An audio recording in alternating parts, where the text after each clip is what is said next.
ব্লকের রূপমারি গ্রাম পঞ্চায়েতের উত্তর রূপমারিতে টিনপাড়া অসীমা হালদার রান্না করতে গিয়ে হঠাৎই গ্যাস সিলিন্ডার বাস্ট হয়ে ঘরে আগুন লেগে যায়। হঠাৎই পুড়ে ছাই হয়ে যায় গোটা ঘর। নগদে 60,000 টাকা ও ঘরের ও জমির দলিল থেকে একাধিক জিনিসপত্র পুড়ে ছাই হয়ে যায়। আনুমানিক লক্ষাধিক টাকার জিনিসপত্র পুড়ে ছাই হয়ে যায়। কোনো রকমের গৃহবধূ বেঁচে যান, কিন্তু যেটুকু সম্ভব ছিল তা পুড়ে ছাই হয়ে যায়। অবস্থা ভীষণ খারাপ, সবকিছু পড়ে গিয়েছে, কিছু নেই, শুধু একটা ড্রেস পরে বেরিয়েছে। আমরা চাই যে ও কিছু পাক। কোথায় কিছু নেই। কোথায় থাকে ও? ও তো ছিল বাপের বাড়ির জায়গাটুকু পেয়েছিল, সেখানে বাড়ি ঘরে ছিল, সেটা কিছু নেই, পুরো গ্যাস সিলিন্ডারটা সব পুড়ে গেছে। ওর স্বামী? হ্যাঁ, ওর স্বামী আছে, সবই আছে, কিন্তু বাইরে থাকে।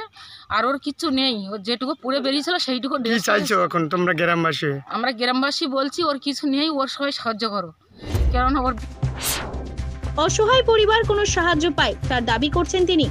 উত্তর 24 পরগনা থেকে সুকান্ত দাসের রিপোর্ট, জেলার বার্তা।